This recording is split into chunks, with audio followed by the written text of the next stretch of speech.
नमस्कार दोस्तों, मेरा नाम है विमल सिंह बालाजी। स्टडी अड्डा में आप सभी का स्वागत है। आर्मी पब्लिक स्कूल वैकेंसी को लेकर के नोटिफिकेशन निकला है। अलग अलग वैकेंसी हैं, सभी को लेकर के बात करेंगे और क्या कुछ यहाँ नोटिफिकेशन में एक्स्ट्रा चीज़ें उनकी बात भी करेंगे। सबसे पहले बात करते हैं कि कौन कौन सी यहाँ पर वैकेंसी है। तो बाल वाटिका टीचर की वैकेंसी है, जहाँ पर क्वालिफिकेशन देखेंगे तो सीनियर सेकेंडरी के साथ साथ 50% नंबर के साथ होना चाहिए। डिप्लोमा नर्सरी टीचर जो है उसमें होना चाहिए, या फिर आपका अर्ली चाइल्डहुड एजुकेशन जो है उसमें होना चाहिए। 2 साल का जो कोर्स होता है, या फिर बीएड नर्सरी वाला होना चाहिए। बाल वाटिका असिस्टेंट टीचर एक्टिविटी टीचर को लेकर के भी लिखा है कि क्वालिफिकेशन 12th पास होना चाहिए। मिनिमम 18 साल जो है एज होनी चाहिए। And induction training in pre school education आपने कर रखी हो तो आप इसमें आवेदन कर पाएंगे। बाकी रेफरेंस नंबर साथ में अलग से दिया गया, उसको हम अलग से बात कर लेंगे। पीआरटी प्राइमरी टीचर को लेकर के देखेंगे तो ग्रेजुएशन के साथ साथ 50% नंबर होने चाहिए। बीएलएड या फिर 2 साल का डीएलएड होना चाहिए। इसके अलावा बीएड और इंटीग्रेटेड बीएड विद 6 मंथ का यहाँ पर ब्रिज कोर्स को लेकर के भी शामिल किया गया है। साथ ही सीटेट परीक्षा को लेकर के भी आपको यहाँ पर लिखा गया है। टीचर एलिजिबिलिटी टेस्ट को टेट को भी यहाँ पर लिखा गया है, conducted by CBSE. State government को लेकर के भी गाइडलाइन जो है एनसीटी के द्वारा जो है उसी से मान्यता प्राप्त होना चाहिए। टेट को लेकर के भी लिख दिया गया, पर कुल मिलाकर कंडक्टेड बाय सीबीएसई, तो मतलब सीटेट की बात यहाँ पर की गई है। यहाँ पर प्रोफिशिएंसी होना चाहिए इंग्लिश मीडियम, हिंदी की देखिए बात ही नहीं की गई है। नॉलेज कंप्यूटर एप्लीकेशन को लेकर के बात किया गया है। साथ ही within 1 year of being appointed with a minimum overall law score of 40%, 80 number, इसको लेकर के भी यहाँ पर जो है वो लिखा गया है। इसके अलावा पीआरटी में ही आप देखेंगे तो फिजिकल एजुकेशन की भी बात यहाँ पर की गई है। इसमें भी अगर आप देखेंगे तो बैचलर डिग्री की बात की गई है। Physical education, bachelor degree physical education 45% number के साथ, फिजिकल एजुकेशन 40% नंबर के साथ। इसी प्रकार से कई यहाँ पर ऑप्शन में बीपीएड वगैरह भी दे रखा है। यहाँ पर भी एक ही चीज़ को लेकर के बात किया गया है कि मिनिमम ओवरऑल रॉ स्कोर जो है वो आपका 40% होना चाहिए। किसकी बात हो रही है अभी आगे हम बात करेंगे।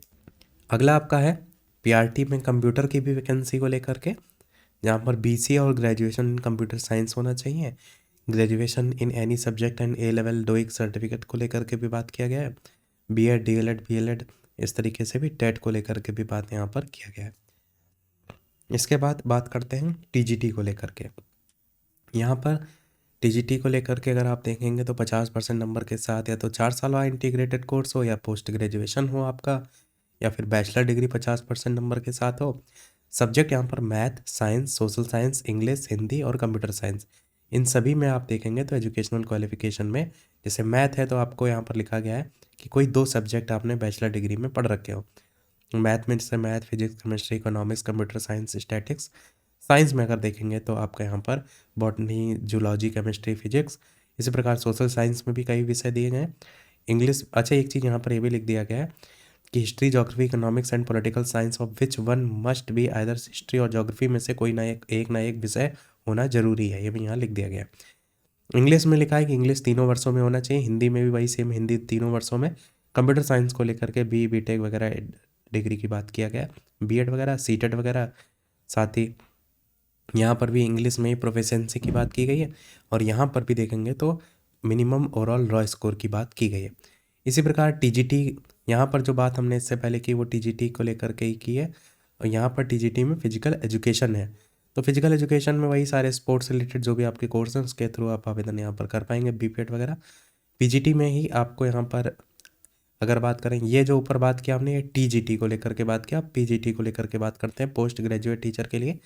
तो यहाँ पर 2 साल का इंटीग्रेटेड पोस्ट ग्रेजुएशन आपका एनसीईआरटी के साथ मान्यता प्राप्त 50% नंबर के साथ, या 55% के साथ 3 साल का जो है बीएड एमएड वगैरह, मास्टर डिग्री वगैरह की भी बात की गई है।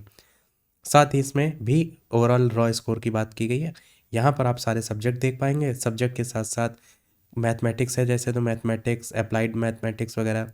मास्टर डिग्री की बात फिजिक्स है तो फिजिक्स सब्जेक्ट दिए गए, जिसका जो हो उससे रिलेटेड एक बार देख लीजिएगा। इसी प्रकार कंप्यूटर साइंस में भी वही बी टेक या डोइक लेवल से सर्टिफिकेट वगैरह। फिजिकल एजुकेशन में भी इसी प्रकार से है। स्पेशल एजुकेटर में भी इसी प्रकार से आपको देखने को मिलेगा, ग्रेजुएशन में बीएड वगैरह के साथ। इसी प्रकार आर्ट और क्राफ्ट, यहाँ पर आप देखेंगे तो यहाँ से आपके बाकी पोस्ट स्टार्ट हो गए। फिजिकल एजुकेशन जो है यहीं तक आपका है। जी वाला कंप्यूटर साइंस हो गया, उसका फिजिकल एजुकेशन, फिर एच वाला स्पेशल एजुकेटर, उसके बाद आर्ट एंड क्राफ्ट टीचर को लेकर के। तो यहाँ पर 5 साल के डिप्लोमा को लेकर के बात किया गया है। यहाँ पर आप देखेंगे तो रॉय स्कोर की बात नहीं किया गया। डांस टीचर की अगर बात करें तो 50% इंटरमीडिएट के साथ साथ डिप्लोमा डांस वगैरह में होना चाहिए। काउंसलर को लेकर के भी यहाँ पर बताया गया है कि regular 1 year post graduate diploma को लेकर के, साथ ही यहाँ पर बीएड एमएड क्वालिफिकेशन को लेकर के 1 साल का पोस्ट ग्रेजुएशन जो डिप्लोमा है उसको लेकर के। यहाँ पर हिंदी इंग्लिश दोनों मीडियम की बात किया गया है।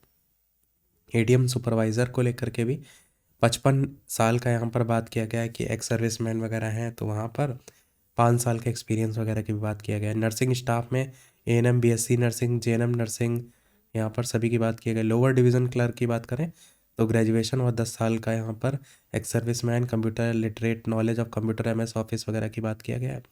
साथ ही साइंस लैब अटेंडेंट को लेकर 10+2 with science and computer literate, computer lab attendant को लेकर 10+2 with science and computer literate और मिनिमम 10+2 विद 1 ईयर डिप्लोमा की भी बात यहाँ पर किया गया है। ग्रुप डी में देखेंगे तो यहाँ पर भी 10 साल के एक्स सर्विसमैन की बात किया गया है। गार्ड चौकीदार की बात करेंगे तो यहाँ पर तो मैट्रिकुलेशन की बात किया गया केवल। एमटीएस में अगर देखेंगे तो यहाँ पर भी केवल मैट्रिक यानी हाई स्कूल की बात किया गया है। साथ ही वर्क रिलेटेड भी यहाँ पर बात किया गया है कि नॉलेज अगर आपको है होना चाहिए। ड्राइवर की बात करते हैं तो लाइसेंस वगैरह होना चाहिए। और साथ ही यहाँ पर एज जो है मिनिमम 40 साल की बात यहाँ पर की गई है। अच्छा, ये जो वैकेंसी आपकी निकल करके आई है किस जोन की है, तो ये वैकेंसी आपकी कहाँ से है? Army Public School Old Cantt Prayagraj से जो है वो निकल करके आई है। साथ ही यहाँ पर आप देखेंगे तो ये जो वैकेंसी निकाली गई हैं ये कॉन्ट्रैक्ट बेसिस पर है। यहाँ पर देखेंगे लिखा हुआ है क्लियर तरीके से 2025-26 जो है उसके लिए ये आपका मांगा गया है आवेदन। ये आपकी सारी क्वालिफिकेशन हो गई। उसके बाद अब बात करते हैं इसके आगे कि जो वेबसाइट है वो यहाँ पर दिया गया है स्कूल की एप्लीकेशन वगैरह एजुकेशनल क्वालिफिकेशन को लेकर के। फ्रेश कैंडिडेट जो है उनको कोई एक्सपीरियंस नहीं चाहिए, बिलो 40 साल। और एज की बात यहाँ पर की गई है 1 अप्रैल 2025 से काउंट होंगी। जो एक्सपीरियंस कैंडिडेट है उनको लेकर के एज 57। यहाँ पर एप्लीकेशन फॉर्म डाउनलोड करने के लिए वेबसाइट लिखी गई है।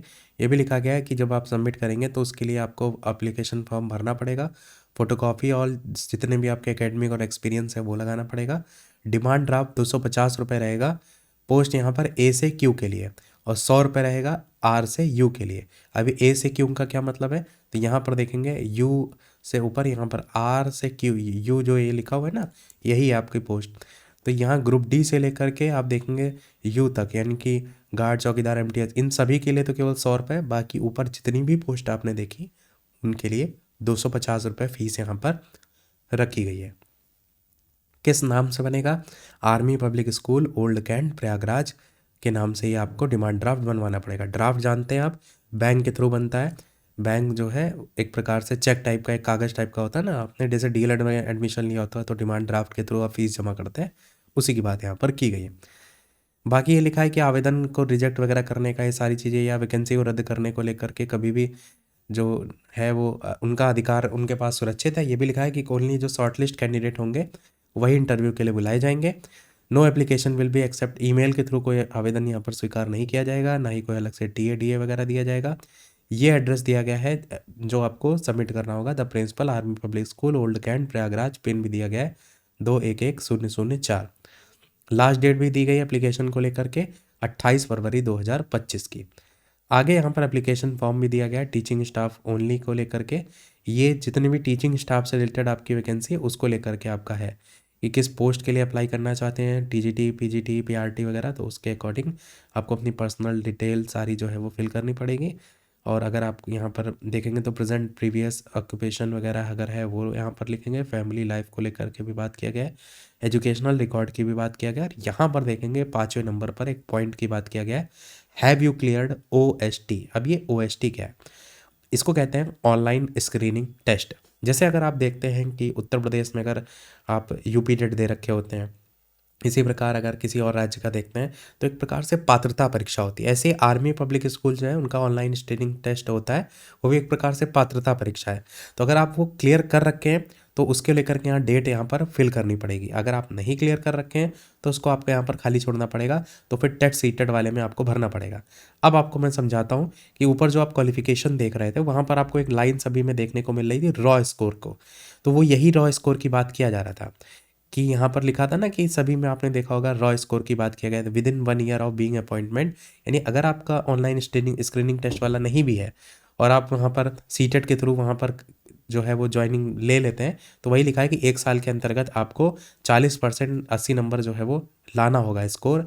तो ये यहीं की बात यहाँ पर जो है वो की जा रही है, जो कि मैंने आपको बताया था कि हम आगे चल के आपको बताते हैं।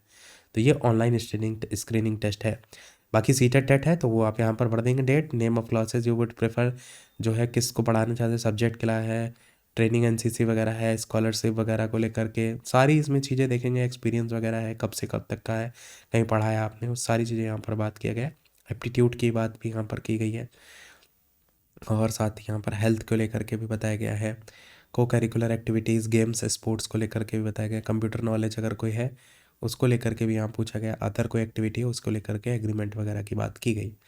इसके साथ साथ इसी में application form non teaching staff के लिए भी अलग से दिया गया है। ऊपर जो दिया गया था वो टीचिंग स्टाफ को लेकर के था, ये नॉन टीचिंग स्टाफ है। अब नॉन टीचिंग स्टाफ में जितनी वैकेंसी लास्ट में आप देख रहे थे ना ग्रुप डी वगैरह की भी आ रही थी, सब इसी में आ जाएंगे।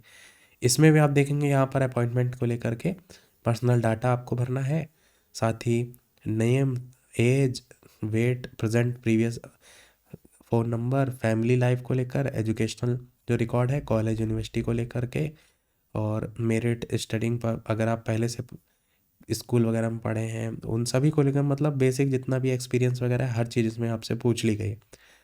हेल्थ वगैरह को भी देखिए यहाँ पर पूछ लिया गया है, वर्क एक्सपीरियंस, को करिकुलर एक्टिविटीज़, अदर एक्टिविटीज़। तो आपने देखा होगा जो रॉ स्कोर की बात की गई थी वो केवल टीचिंग स्टाफ के लिए ही बात किया गया है, वहाँ पर आपको नॉन टीचिंग स्टाफ में रॉ स्कोर वाला पॉइंट देखने को नहीं मिल रहा है। तो यानी ऑनलाइन स्क्रीनिंग टेस्ट को लेकर के जो टीचिंग स्टाफ है उसमें ही आपको वहाँ पर फिल करना पड़ेगा, अगर नहीं है तो फिर आपको समय अवधि में जो है वो उसको क्लियर करना पड़ेगा। तो ये सारी चीज़ें मैंने आपको बता दी, बाकी ऑफ वेबसाइट भी बता दी, जो भी डिटेल देखना है वहाँ से भी देख सकते हैं। फिर भी अगर कोई प्रश्न हो तो कमेंट में पूछ लीजिएगा, वीडियो लाइक से सब्सक्राइब अवश्य कीजिएगा। मिलते हैं अगले वीडियो में, तब तक के लिए सभी को नमस्कार, जय हिंद।